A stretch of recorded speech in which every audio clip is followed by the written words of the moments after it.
আসসালামু আলাইকুম ওয়া রাহমাতুল্লাহি ওয়া বারাকাতুহু। ফরজ গোসলের সময় ক্যাপ লাগানো দাঁতের ক্যাপ খুলে নিতে হবে কিনা?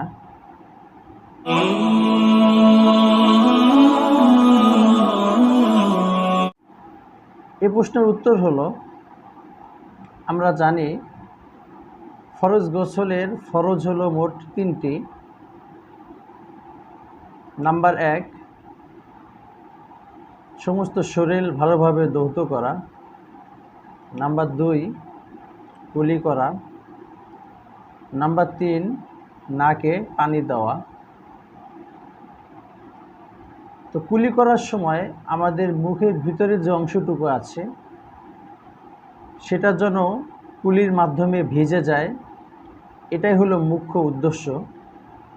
এ কারণে ফরজ গোসলের কুলিটা গড়গড়া করে করতে হয়, যেন কোনো জায়গায় শুকনো বা পানি পৌঁছাতে বাকি থেকে না যায়।